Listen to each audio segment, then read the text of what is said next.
My name is Sophia Martinez, and I'm 29 years old. Last Sunday, my parents destroyed my entire world with 8 words during what I thought was just another family dinner. The store will be given to your brother, so you must leave this week.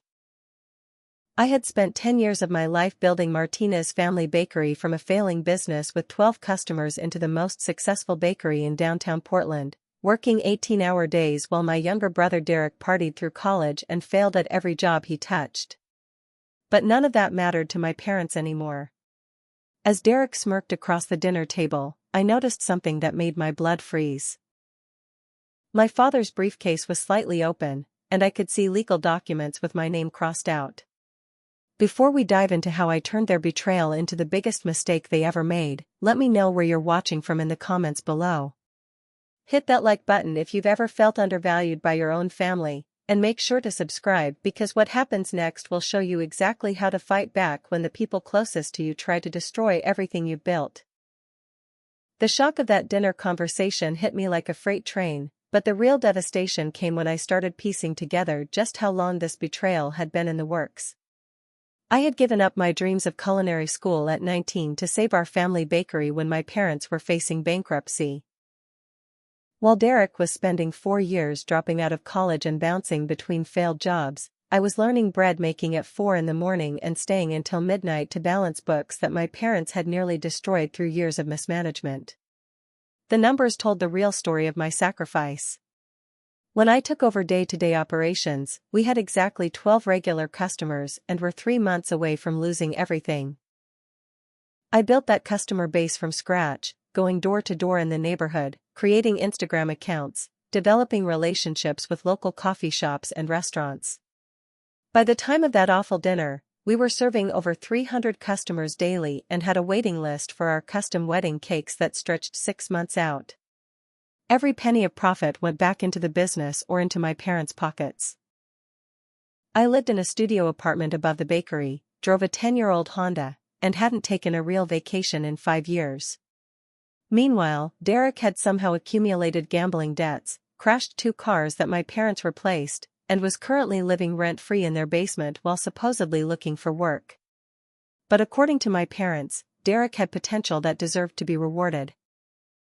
The legal documents I glimpsed in my father's briefcase kept me awake that night, and the next morning I did something I should have done years earlier. I went through the business filing cabinet while my parents were at their Monday morning coffee group. What I found there shattered any remaining illusion that this decision was sudden or emotional. They had been meeting with a lawyer named Harold Peterson for 6 months, gradually transferring ownership shares without my knowledge. Every signature I had provided for what I thought were routine business documents had actually been part of a careful plan to remove me from ownership entirely. The most devastating discovery was a handwritten note in my mother's distinct cursive. It was a list of reasons why Derek deserved the bakery, and every single point was about giving him a chance to prove himself rather than acknowledging what I had already accomplished. According to this note, I had been selfish for not including Derek in business decisions, and it was time for me to learn independence by starting over somewhere else. The cruelty of calling my decade of sacrifice and success selfish hit me harder than any physical blow could have. When I confronted my parents that evening with copies of the documents I had found, their response revealed just how deep their manipulation went. Instead of showing any shame or offering explanations, they immediately accused me of violating their privacy and threatened to call the police if I ever went through their papers again. My father's face turned red as he shouted that I was proving exactly why Derek was the better choice for business ownership, because I couldn't be trusted to respect boundaries or follow proper procedures. My mother's reaction was somehow even more painful. She sat there with tears in her eyes, claiming that she had always known this day would be difficult but that they were doing what was best for the whole family. According to her twisted logic, I was strong enough to start over and build something new, while Derek needed the security and structure of an established business to really flourish. She actually said that giving me the bakery would be unfair to Derek because it wouldn't challenge me enough. The conversation ended with my father announcing that the transfer would be final within the week, and that I needed to train Derek on all aspects of the operation before my departure. When I refused and threatened to fight their decision legally, they dropped another bombshell. They had already consulted with Harold Peterson about potential legal challenges, and apparently my years of working without formal employment contracts meant I had no legal standing as anything more than a volunteer family member who could be dismissed at will. My first call the next morning was to a lawyer named Janet Wilson, whom I found through an online search for business dispute attorneys. Her initial consultation fee took most of my savings, but what she told me confirmed my worst fears about the legal documents my parents had prepared. According to Janet, the gradual ownership transfer had been executed brilliantly from a legal standpoint, and unless I could prove fraud or coercion, my options were extremely limited. While I was trying to figure out my legal position, Derek wasted no time starting his campaign to destroy my reputation with our customers. He began spreading rumors that I had been embezzling money from the register and that my parents had discovered financial irregularities that forced them to take action. When Mrs. Patterson, one of our oldest customers, asked me directly about these accusations during her usual Tuesday morning visit, I realized the full scope of what I was facing. Derek had told her that I had been skimming cash payments and using business credit cards for personal expenses. He showed her what he claimed were bank statements proving that thousands of dollars were missing, though I knew those documents had to be fabricated since I had never stolen a penny. But Mrs. Patterson believed him because my parents were standing right behind Derek, nodding sadly and confirming every word of his story. The most devastating part was watching my parents actively support Derek's lies about me.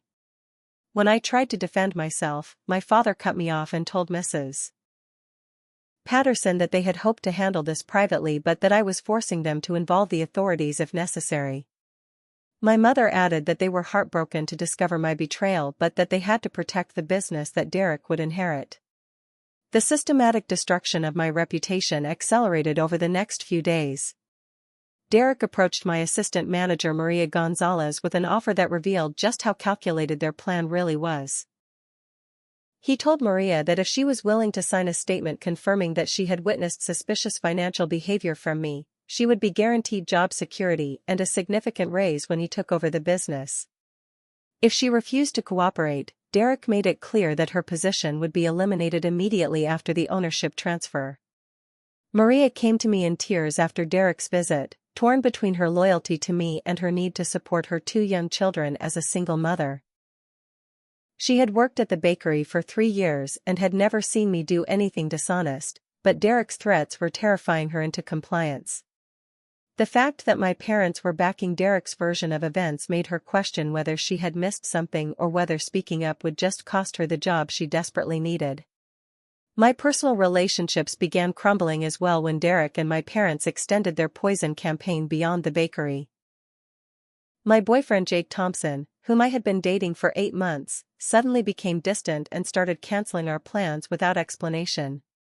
When I pressed him about the change in his behavior, he reluctantly admitted that my parents had visited his workplace to warn his supervisor about my supposed mental instability and financial crimes. According to Jake, my father had presented himself as a concerned parent worried about his daughter's influence on a young man with a promising career. They told Jake's supervisor that I was under investigation for theft and might try to manipulate Jake into helping me hide assets or flee the area. The meeting was supposedly confidential, but Jake's supervisor had felt obligated to share the warning with him directly. The character assassination expanded into official channels when anonymous complaints were filed with the county health department claiming that the bakery had serious cleanliness and food safety violations. The complaints were detailed and specific, mentioning equipment that only someone with inside knowledge of our operation would know about. When the health inspector arrived for a surprise visit, I realized that Derek had been studying our procedures specifically to identify potential problems he could report. Everything escalated to a crisis level when I discovered that my business credit cards had been canceled and my personal bank accounts were frozen due to suspicious activity reports. The bank manager who called to inform me about the freeze explained that they had received information suggesting that I might be using business funds inappropriately and needed to protect themselves from potential liability. When I asked for details about who had made these reports, she told me the information came from my own family members expressing concerns about my financial management.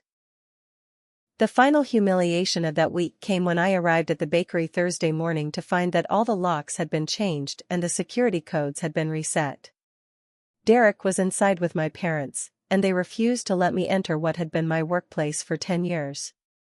My father handed me a box containing a few personal items from my desk and told me that my presence was no longer welcome on the property. When I demanded access to retrieve my recipes and business records, my mother calmly informed me that everything in the building belonged to the business, which was no longer under my control. Standing on the sidewalk outside the bakery that Thursday morning, clutching a cardboard box of personal belongings while my own family changed the locks against me, I felt more alone than I ever had in my life. But sometimes the worst moments reveal who your real allies are, and within hours I discovered that I wasn't as isolated as I had believed. Maria Gonzalez appeared at my apartment that evening with information that gave me my first glimmer of hope in days. Instead of accepting Derek's bribe and signing the false statement about my supposed financial crimes, she had decided to record their conversation on her phone. Derek's voice was crystal clear as he offered her money to lie about me and threatened her job if she refused to cooperate. Even more importantly, Maria had been quietly documenting financial irregularities she had noticed in Derek's brief involvement with the bakery operations. According to Maria's careful records, Derek had already begun helping himself to cash from the register and had been charging personal purchases to business accounts during the few days he had access. The evidence she showed me proved that Derek was actually guilty of the exact financial crimes he was accusing me of committing. Maria had been afraid to speak up initially because she wasn't sure anyone would believe her word against the family owners, but watching them destroy my reputation had convinced her to take a stand. My second unexpected ally revealed himself when my elderly neighbor Mrs. Dorothy Williams knocked on my door Friday morning with a plate of homemade cookies and a story that changed everything. Dorothy was a retired high school teacher who had been following the drama at the bakery with growing concern.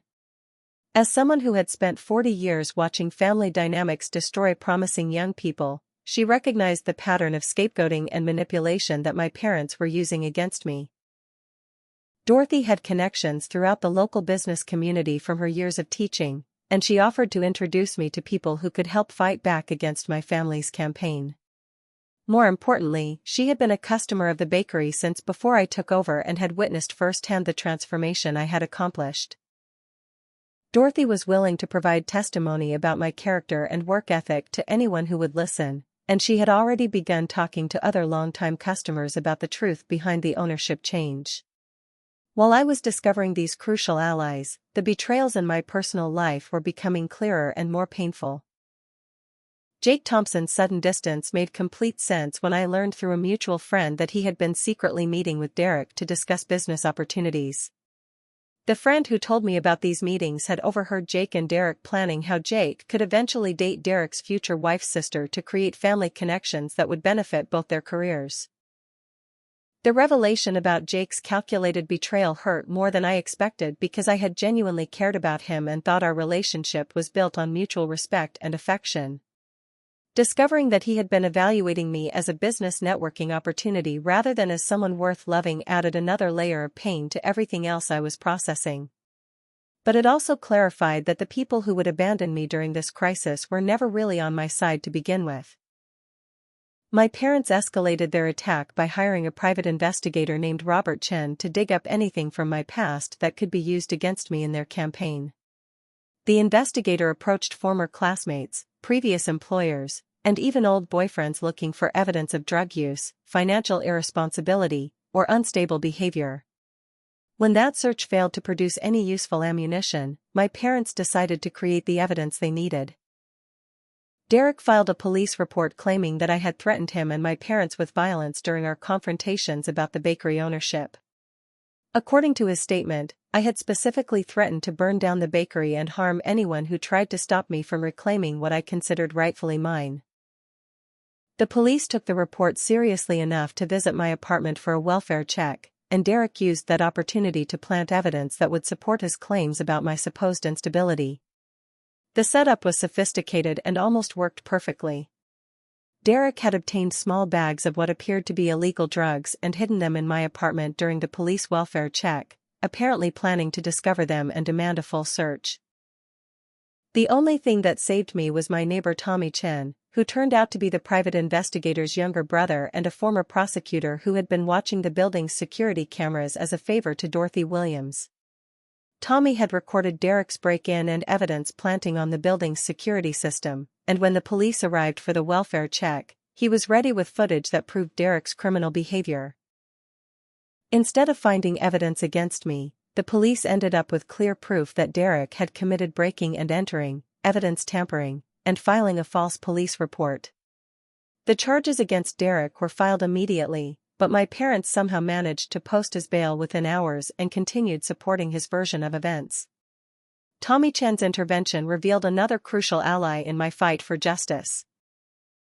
As a former prosecutor, he understood exactly what legal strategies would be most effective against my family's campaign, and he offered to help coordinate my defense pro bono because he was disgusted by the level of manipulation and fraud he had witnessed. Tommy had seen plenty of family business disputes during his legal career, but he told me that the systematic nature of my parents' betrayal was among the most calculated and cruel he had ever encountered. The discovery of Derek's evidence planting convinced Dorothy Williams to escalate her own involvement in defending my reputation.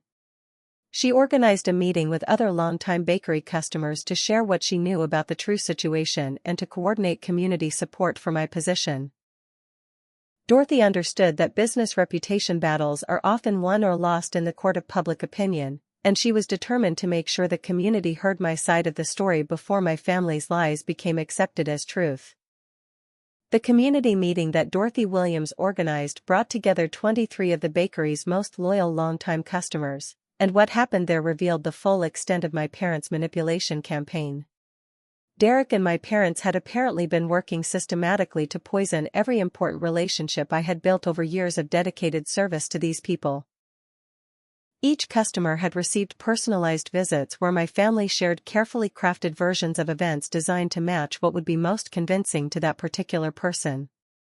Mrs. Rodriguez, who had ordered birthday cakes from us for 5 years, was told that I had been overcharging elderly customers and pocketing the difference. Mr. Foster, who brought his construction crew for coffee every morning, heard that I had been diluting the coffee with cheaper blends to increase profit margins. The Jackson family, who had hired us for their daughter's wedding reception, were informed that I had been using expired ingredients to cut costs while charging premium prices for fresh products. The sophistication of these targeted lies demonstrated that my parents had been studying our customer base and identifying specific concerns or vulnerabilities that would make each person more likely to believe negative information about me. They weren't just spreading random gossip, they were conducting a precision character assassination campaign designed to destroy my reputation with surgical efficiency. Dorothy's meeting became the turning point when these customers compared notes and realized that they had each received different and contradictory stories about my supposed crimes. Mrs. Rodriguez's story about overcharging didn't match Mr. Foster's story about ingredient substitution, and the Jackson family's concerns about expired products contradicted several other accounts that portrayed me as obsessively perfectionist about quality control. While the customer meeting was revealing the inconsistencies in my parents' lies, Derek was preparing what he believed would be the final blow to destroy any remaining support I might have. He organized a fake intervention with extended family members, presenting forged documents that supposedly proved I had agreed to transfer ownership of the bakery to him in exchange for covering gambling debts I had accumulated. The intervention took place at my Aunt Linda Rodriguez's house on Sunday afternoon, and I only learned about it because my cousin Miguel Santos called to warn me that something suspicious was happening. According to Miguel, Derek had contacted various family members over the previous week with stories about my deteriorating mental health and my desperate financial situation. He told them that I had been hiding a serious gambling addiction and that my parents were trying to help me by taking over the business before I could destroy it completely. The forged documents that Derek presented were convincingly detailed, including what appeared to be bank records showing regular withdrawals from casino ATMs and signed agreements acknowledging debts to various gambling establishments. The signatures looked authentic because Derek had apparently been practicing copying my handwriting for months, using old birthday cards and business documents as reference materials. Most of the extended family members accepted Derek's presentation without question, especially since my parents were there supporting every detail of his story. My Aunt Linda and Aunt Carmen became particularly vocal advocates for Derek's version of events, arguing that the family needed to support my parents' difficult decision and help Derek succeed in his new responsibility. Only Miguel Santos questioned the narrative, pointing out that he had never seen any signs of gambling behavior from me and that the timeline of events didn't match his observations of my character and priorities. The family intervention created a devastating social isolation that extended far beyond business relationships. Cousins who had been close friends for years began treating me with suspicion and pity, convinced that I was struggling with addiction and mental health problems. Family gatherings became uncomfortable experiences where relatives spoke to me in careful, patronizing tones as if I might break down or become violent at any moment. The community impact of Derek's lies became clear when longtime customers began avoiding the bakery entirely rather than getting caught in what they perceived as ugly family drama. Business dropped by 60% within 2 weeks as people decided that purchasing baked goods wasn't worth getting involved in accusations of theft, addiction, and instability. Derek's plan was working perfectly because even the customers who didn't believe the specific allegations were uncomfortable with the overall situation. My reputation in the broader community suffered as rumors spread through Portland's tight-knit small business network. Other bakery owners and restaurant suppliers began treating me with suspicion when I tried to explore opportunities for starting over elsewhere. Derek had somehow managed to spread stories about my supposed financial crimes and unstable behavior throughout the industry, making it nearly impossible for me to find employment or partnership opportunities anywhere in the area. The psychological pressure reached a breaking point when Jake Thompson made one final attempt to manipulate me for Derek's benefit. He invited me to coffee under the pretense of wanting to reconcile our relationship, but the conversation revealed that he had been coordinating with Derek to convince me to accept a financial settlement and leave Portland permanently. According to Jake's proposal, Derek would pay me $50,000 to sign documents acknowledging that I had no claim to the bakery and agreeing never to discuss the family dispute publicly.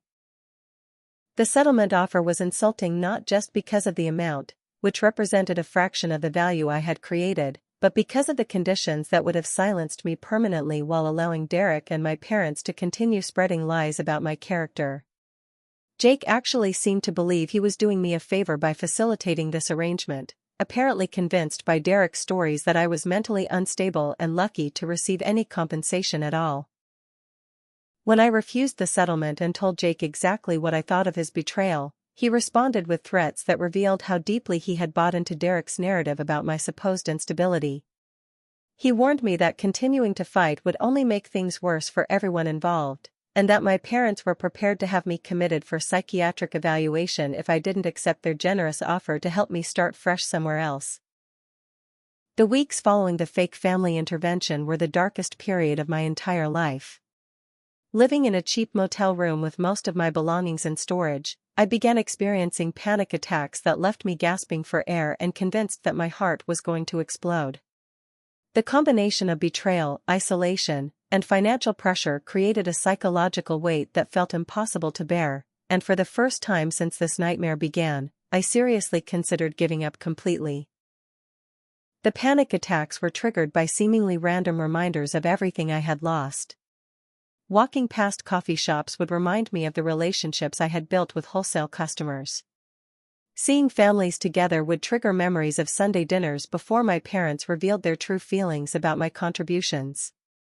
Even the smell of baking bread from other establishments would send me into spirals of grief and rage that left me exhausted and hopeless. Tommy Chin found me in the middle of one of these episodes when he stopped by the motel to check on my welfare. I was sitting on the bathroom floor struggling to breathe after discovering that Derek had somehow gained access to my social media accounts and was posting content designed to make me look unstable and unprofessional. Tommy's calm presence and practical advice probably saved my life that day, because I had been seriously considering whether continuing to fight was worth the ongoing torment. Tommy's encouragement helped me realize that giving up would mean letting my family's lies become the permanent truth about my character and my contributions to the bakery's success. He pointed out that I had evidence and allies that could challenge their narrative, but only if I was willing to shift from defending myself to systematically investigating and exposing their fraud. According to Tommy, the key to winning this battle was building an overwhelming case that would force the community and the legal system to acknowledge the truth. Our investigation began with a detailed analysis of Derek's gambling debts, which Tommy suspected were much larger and more dangerous than my parents had revealed. Using his legal contacts and investigative experience, Tommy discovered that Derek owed money to at least 3 different gambling establishments and had been receiving threats from collection agencies for months before the bakery ownership transfer was announced. The financial records that Tommy obtained painted a disturbing picture of desperation and poor decision-making that explained my parents' willingness to destroy my life for Derek's benefit. Derek's debts totaled over $200,000, and some of them were owed to organizations that were not known for patient or legal collection methods. My parents were facing the possibility that Derek's creditors would come after family assets, including their home, if the debts weren't satisfied quickly. Maria Gonzalez's continued access to bakery financial records revealed another crucial piece of the puzzle when she discovered that my parents had taken out a secret second mortgage on their family home 6 months earlier. The timing matched exactly with Derek's escalation of gambling losses and the beginning of their meetings with lawyer Harold Peterson. Clearly, my parents had been planning the ownership transfer as a way to generate assets that could satisfy Derek's creditors while protecting their personal property. The investigation also revealed that I had actually saved the family bakery from bankruptcy 3 separate times during my tenure, something my parents had never acknowledged or apparently even recognized. Maria found records showing that I had used my personal savings to cover payroll during slow periods, had negotiated payment plans with suppliers when cash flow was tight, and had personally guaranteed several loans that kept the business operating during economic downturns. Dorothy Williams proved instrumental in connecting me with investigative journalist Rachel Stone from the Portland Business Weekly. Rachel specialized in covering family business disputes and had extensive experience exposing fraud and manipulation in local commercial relationships. After reviewing the evidence that Tommy and Maria had assembled, Rachel agreed that my situation represented a compelling story of family betrayal and systematic fraud that deserved public attention. Rachel's preliminary investigation uncovered additional evidence that strengthened our case significantly. She found records of similar patterns of behavior from Derek at his previous jobs, including accusations of theft and falsification of documents that had resulted in his termination from 2 different positions. She also discovered that my parents had consulted with Harold Peterson not just about transferring bakery ownership, but about strategies for discrediting me personally if I chose to fight their decision. The evidence-gathering process was emotionally exhausting because it required reliving every moment of betrayal while maintaining enough objectivity to document facts that would be convincing to outsiders. Tommy insisted that we record everything with dates, witnesses, and supporting documentation because family business disputes often become battles of credibility where the most organized and persuasive party wins regardless of the underlying truth. Derek's behavior became increasingly desperate as our investigation progressed, and he realized that his deadline for satisfying his gambling debts was approaching rapidly. Maria reported that he was working longer hours at the bakery but that customer satisfaction was declining rapidly due to his inexperience and impatience with the detailed work that quality baking required. Several longtime customers had specifically asked when I would be returning because the products they were receiving no longer met their expectations. The pressure Derek was feeling became evident when he began making mistakes that provided additional evidence for our case. He started keeping sloppy financial records that documented his theft from the register, and he made the critical error of threatening Maria when she asked questions about discrepancies in the daily cash counts. Maria recorded these threats and documented the specific amounts that were missing, creating a clear pattern of criminal behavior that supported our claims about Derek's character and intentions. My parents' desperation became obvious when they began reaching out to me through intermediaries with increasingly generous settlement offers that revealed their awareness that their plan was falling apart. Each offer came with threats about what would happen if I continued to pursue legal action, but the escalating amounts they were willing to pay demonstrated that they understood the strength of the case we were building against them. The investigation culminated with the discovery that Derek's creditors had been pressuring my parents directly and had threatened to seize business assets if payments weren't made within 30 days of the original ownership transfer deadline. This explained the rushed timeline for my removal and Derek's installation, and it proved that the entire plan had been driven by external pressure rather than any genuine belief that Derek was better suited for business ownership. Armed with months of evidence gathering and a clear understanding of my family's motivations and vulnerabilities, Tommy Chan and I developed a comprehensive strategy to expose their fraud and reclaim my rightful position. The plan required precise timing and coordination between multiple allies, but we had finally assembled enough proof and support to launch an effective counterattack against the systematic lies that had destroyed my reputation. Rachel Stone's investigative article for Portland Business Weekly became the opening shot in our campaign to restore the truth about my character and my contributions to the bakery's success. Her piece titled Family Business Betrayal: When Parents Choose Gambling Debts Over Dedicated Daughter presented a detailed timeline of events supported by financial records, recorded conversations, and testimony from multiple witnesses who had observed the manipulation campaign firsthand. The article's impact exceeded our most optimistic expectations because Rachel's reputation for thorough and accurate reporting gave credibility to our claims that previous rumors and gossip had lacked. Within hours of publication, I received messages from dozens of people who had heard Derek's lies but had been suspicious of the inconsistencies and contradictions in his various stories. The article provided these people with permission to express their doubts publicly and to support my version of events. Tommy's legal expertise proved invaluable when we filed a restraining order against Derek based on the evidence of his breaking and entering, evidence planting, and ongoing threats to my safety. The security footage that had saved me during the police welfare check became the foundation for criminal charges that forced Derek to face legal consequences for his behavior while limiting his ability to continue harassing me and my supporters. The restraining order hearing provided our first opportunity to present our evidence in a formal legal setting, and Derek's performance under questioning revealed the weakness of his position to anyone paying attention.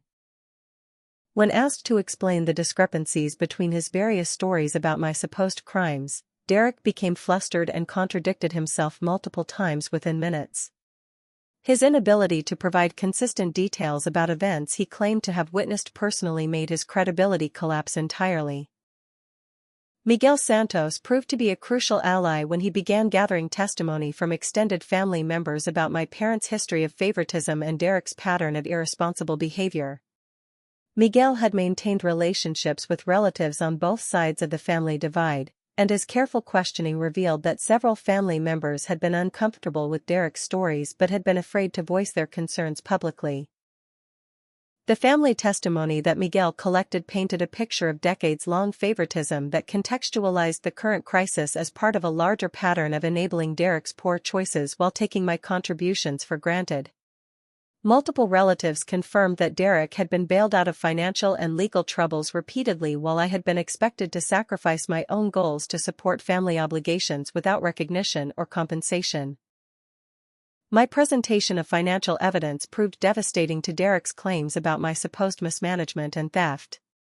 Maria Gonzalez and I had assembled comprehensive records showing not only that I had never stolen money from the business, but that I had consistently contributed my own resources to keep the bakery operating during difficult periods. The contrast between my documented generosity and Derek's proven theft from the register made his accusations against me appear ridiculous and malicious. The social media campaign that Dorothy Williams coordinated among longtime customers began generating momentum that Derek and my parents couldn't counter effectively.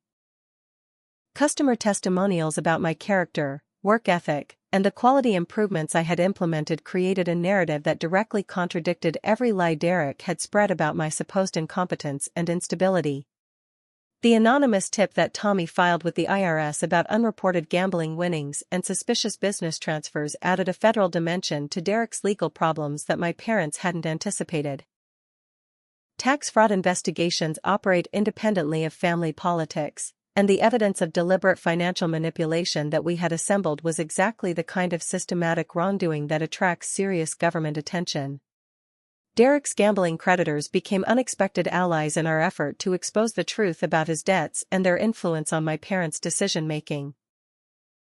As the deadline for debt payments passed without satisfaction, these creditors began pursuing collection actions that confirmed both the amount Derek owed and the threats that had motivated my parents to sacrifice my future for his benefit.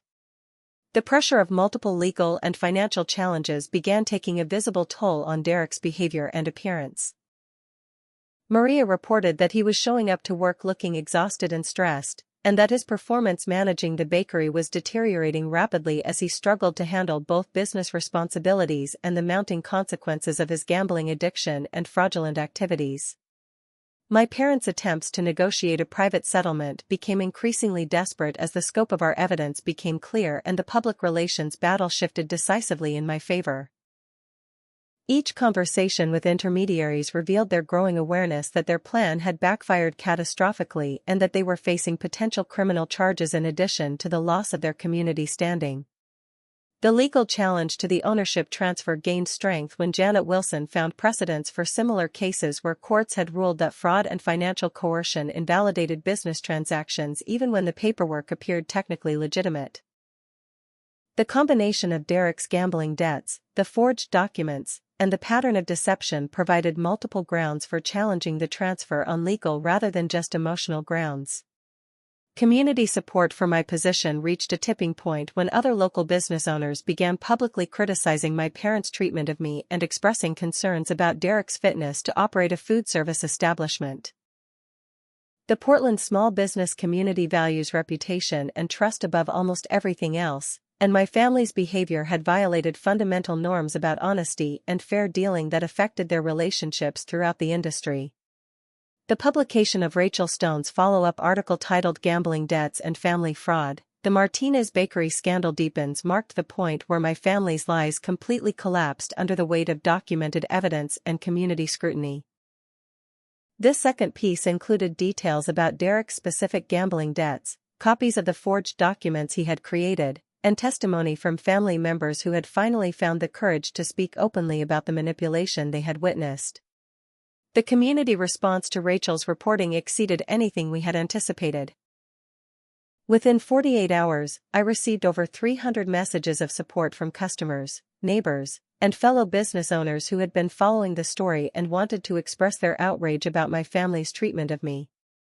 Many of these messages included offers of financial support, job opportunities, and assistance with legal expenses that demonstrated how thoroughly public opinion had shifted in my favor. My parents' panic became evident when they violated their usual pattern of denial and issued a public statement through Harold Peterson attempting to control the damage to their reputation. The statement acknowledged for the first time that Derek had gambling debts, but claimed that helping him was a family obligation and that I was being selfish and vindictive by refusing to support their decision to give him a chance at business ownership. The public statement backfired spectacularly because it confirmed details about Derek's gambling that many people had suspected but couldn't verify, while portraying me as unreasonable for objecting to having my life's work stolen to pay for my brother's addiction. The tone-deaf nature of their response generated even more negative publicity and convinced many people who had been neutral that my parents were fundamentally dishonest and manipulative. Derek's response to the negative publicity was to escalate his harassment and threats against me in ways that provided additional evidence for our legal case. Tommy Chen's security preparations proved essential when Derek began following me and making threatening phone calls that we were able to record and document.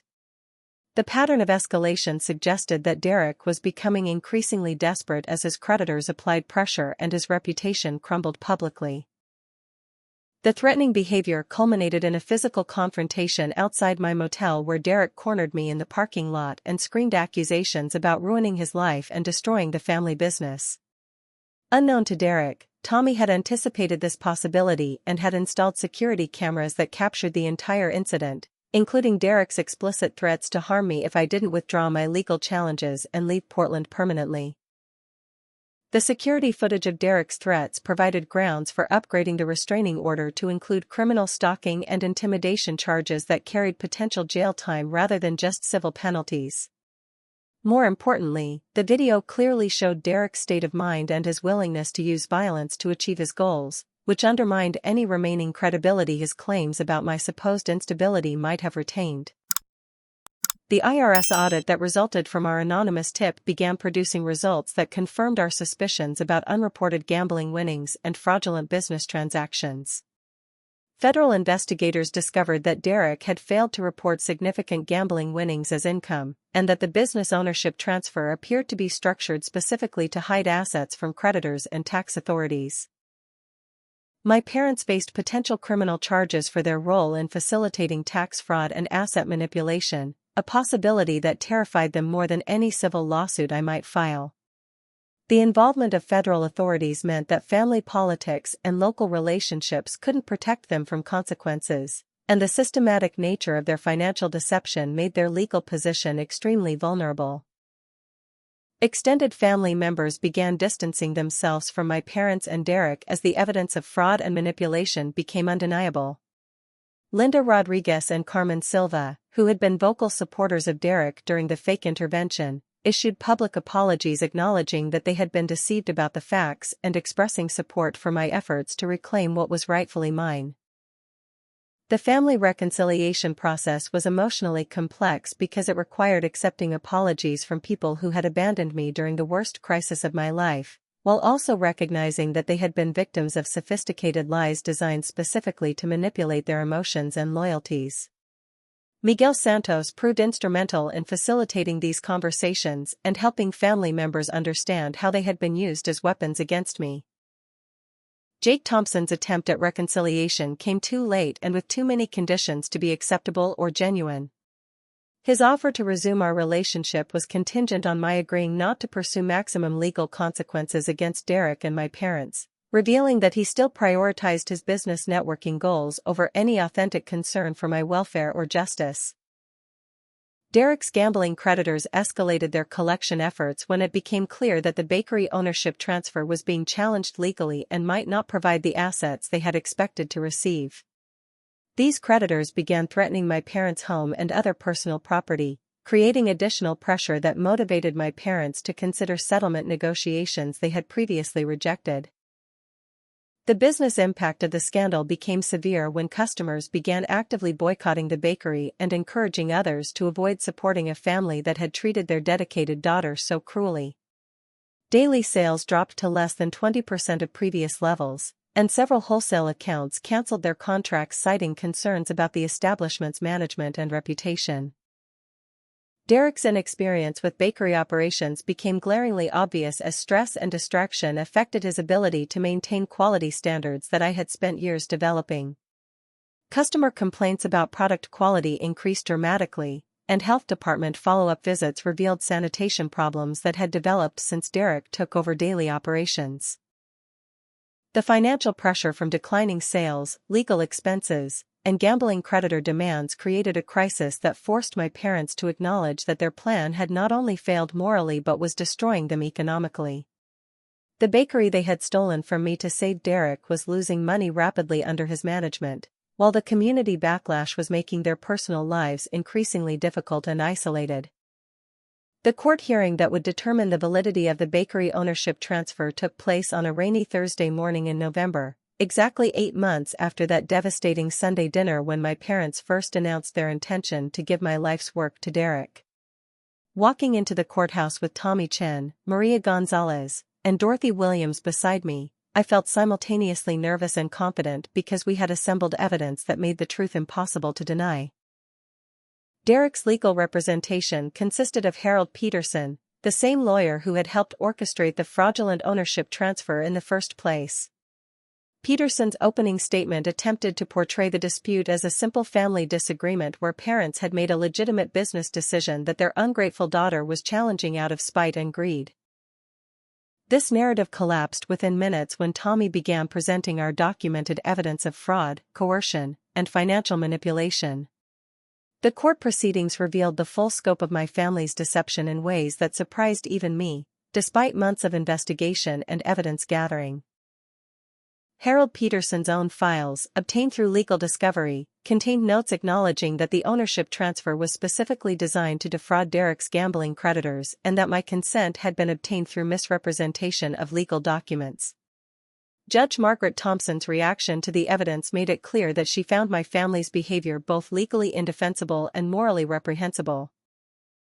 When Peterson attempted to argue that family business decisions should be immune from legal scrutiny, Judge Thompson pointed out that fraud is fraud regardless of family relationships, and that Derek's criminal behavior during the dispute had demonstrated exactly why he was unfit for business ownership. The financial evidence that Maria had compiled proved devastating to Derek's claims about my supposed theft and mismanagement.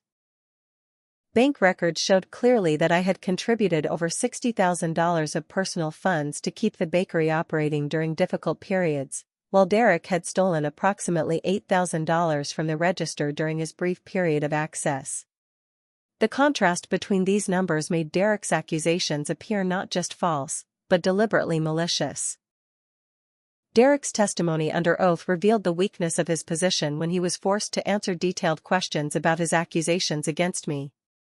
Under Tommy's cross-examination, Derek contradicted himself repeatedly and eventually admitted that he had fabricated several of the stories he had spread about my supposed financial crimes. His admission of perjury added additional criminal charges to his already substantial legal problems.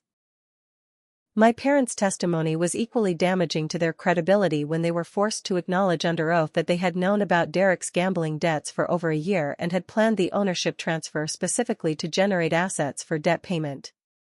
Judge Thompson expressed particular dismay at their willingness to destroy my reputation and community standing to protect Derek from the consequences of his addiction. The court's ruling was comprehensive and vindicated every aspect of our legal strategy.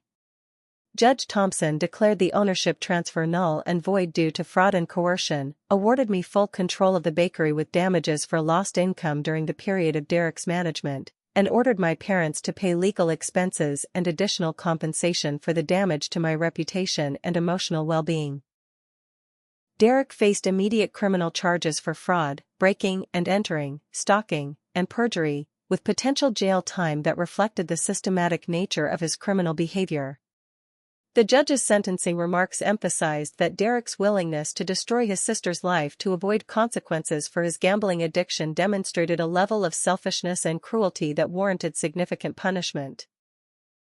My parents were forced to sell their family home to satisfy the damages awarded by the court, the legal fees from both sides of the dispute, and the ongoing demands from Derek's gambling creditors. The financial devastation they suffered was proportional to the emotional and economic damage they had inflicted on me, though it provided little satisfaction since I had never wanted to hurt them despite their betrayal.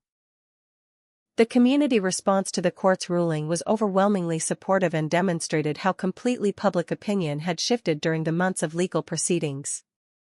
Within hours of the verdict being announced, I received hundreds of messages celebrating the victory and expressing eagerness to return as customers when I reopened the bakery under my restored ownership. Maria Gonzalez's loyalty and courage during the crisis earned her a full partnership in the restructured bakery business, making her an owner rather than just an employee and ensuring that she would share in the success we rebuilt together. Her willingness to risk her job security to defend the truth had been essential to our victory, and rewarding her faithfulness seemed like both good business and simple justice.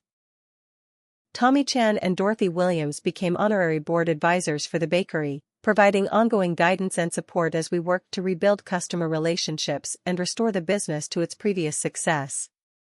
Their friendship and advocacy had literally saved my life during the darkest periods of this ordeal, and maintaining their involvement felt crucial to preventing any future family manipulation. The extended family reconciliation process was gradual and conditional, requiring genuine acknowledgement of wrongdoing and commitment to changed behavior before trust could be rebuilt. Miguel Santos continued serving as a bridge between family members who wanted to repair relationships and those who needed time and space to heal from the betrayal and manipulation they had experienced. Derek's gambling creditors pursued collection against my parents' remaining assets when it became clear that the bakery was no longer available to satisfy his debts.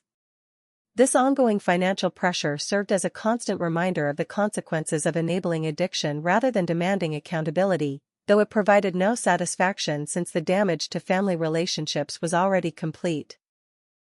The business recovery exceeded our most optimistic projections as community support translated into increased sales and new customer relationships that expanded our market beyond its previous boundaries.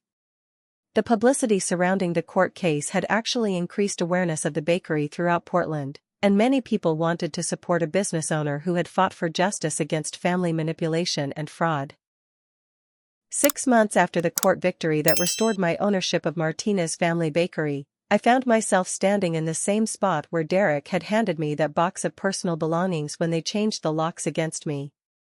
But instead of feeling the devastation and isolation that had consumed me during those dark weeks, I experienced a profound sense of peace and accomplishment that came from having fought for truth and won against overwhelming odds. The bakery had not only recovered from the damage Derek inflicted during his brief management, but had grown beyond anything I had achieved before the crisis. Community support for our story of justice and perseverance translated into daily sales that exceeded our previous records, and we were booking custom orders 6 weeks in advance. More importantly, the quality and creativity of our products reflected the renewed energy and passion I felt for work that was truly mine. Maria Gonzalez had evolved from loyal employee to trusted business partner, and our collaboration brought new ideas and perspectives that improved every aspect of our operation. Her courage in standing up to Derek's threats and her dedication to documenting the truth during our investigation had proven that she possessed exactly the integrity and judgment needed for ownership responsibility. Working together as equals rather than boss and employee had strengthened both our friendship and our business effectiveness. Tommy Chen had become much more than a legal advisor and honorary board member.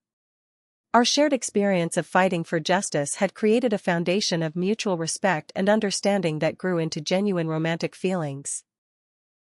Unlike my relationship with Jake Thompson, which had been contaminated by calculation and networking goals, my connection with Tommy was built on authentic values and demonstrated character that had been tested under extreme pressure. Dorothy Williams continued serving as an unofficial grandmother figure whose wisdom and community connections enriched both my personal life and business relationships. Her willingness to stand up for truth when most people preferred to avoid conflict had taught me valuable lessons about courage and integrity that extended far beyond the specific circumstances of my family dispute. The establishment of the Martinez Family Justice Scholarship Fund had given deeper meaning to our victory by helping other young people from difficult family situations pursue entrepreneurial dreams despite lacking traditional support systems. The scholarship recipients reminded me that family loyalty should flow toward those who demonstrate love through actions rather than those who demand it through manipulation and guilt. My parents' attempts at reconciliation had been ongoing but conditional on their willingness to accept genuine accountability for their behavior rather than offering superficial apologies designed to restore family harmony without addressing underlying problems. The boundaries I established required them to acknowledge specific wrongdoing, demonstrate changed behavior over time, and accept that rebuilding trust would be a long process with no guarantees about outcomes. Derek's journey toward redemption had been slower and more difficult because his gambling addiction and pattern of manipulation required fundamental changes in his character and behavior.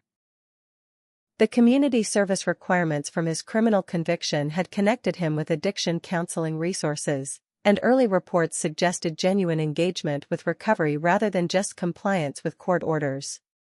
The community impact of our story had extended beyond Portland when Rachel Stone's reporting attracted national attention to issues of family business fraud and the legal protections available to victims of systematic manipulation.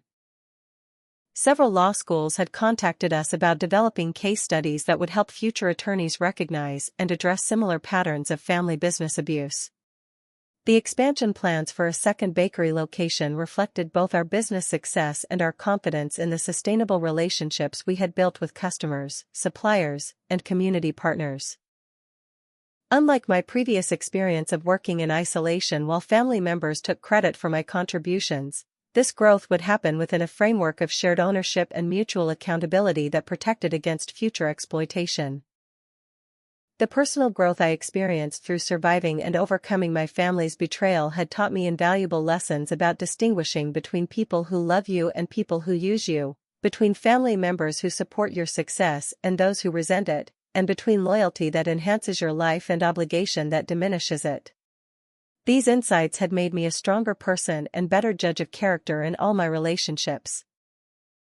Looking toward the future, I felt excited about possibilities that were built on authentic achievements rather than family expectations or traditional obligations.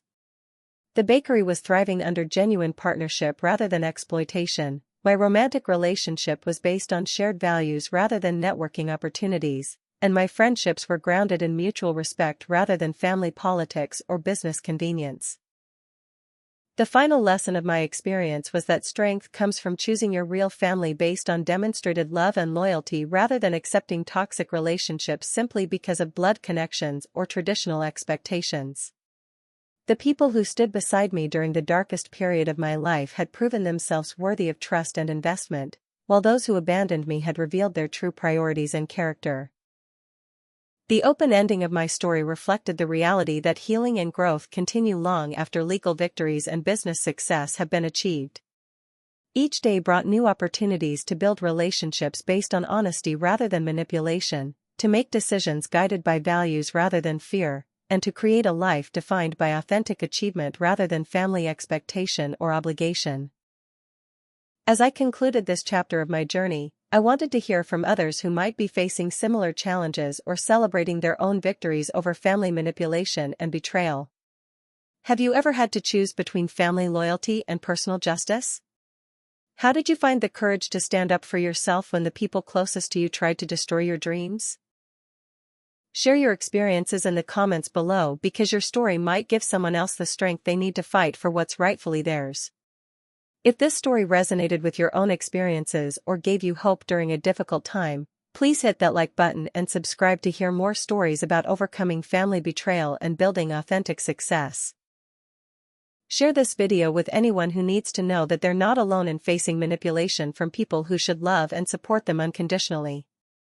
Thank you for joining me on this journey from devastation to victory, and remember that your real family consists of people who celebrate your success rather than trying to steal it. Until next time, keep fighting for the truth and never give up on the dreams you've earned through your own hard work and dedication.